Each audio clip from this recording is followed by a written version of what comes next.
एक घने जंगल में एक युवा शेर रहता था। वह ताकतवर और तेज था, लेकिन जो कुछ भी उसके पास था उससे वह कभी संतुष्ट नहीं था। उसे हमेशा लगता था कि कहीं न कहीं उससे भी बेहतर चीजें उसकी प्रतीक्षा कर रही है। एक दिन शिकार करते समय शेर ने एक छोटा लेकिन मोटा हिरन पकड़ लिया।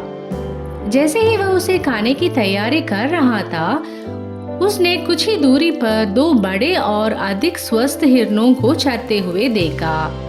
ज्यादा बड़े शिकार के लालच में उसने सोचा, अगर मैं इनमें से एक को पकड़ लूं तो मेरा भोजन और भी शानदार होगा।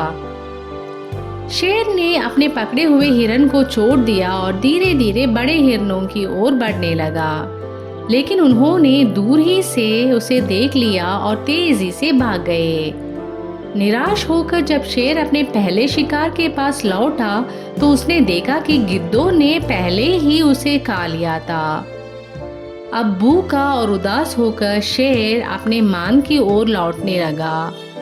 रास्ते में एक बुद्धिमान बूढ़े हाथी ने उसे उदास देखा और कहा, शेर, तुम्हारे पास एक निश्चित भोजन था, लेकिन तुमने लालच में आकर उसे खो दिया।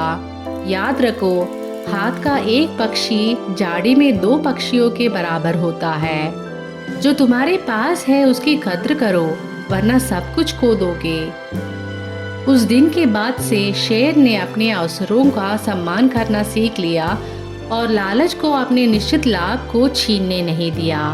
वह एक समझदार और संतुष्ट शेर बन गया, यह समझते हुए कि कई बार जो हमारे पास है वही पर्याप्त होता है।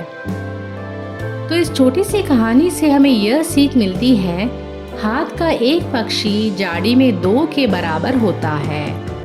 धन्यवाद दोस्तों, अगर आपको यह कहानी अच्छी लगी तो इस चैनल को ज़रूर सब्सक्राइब करें।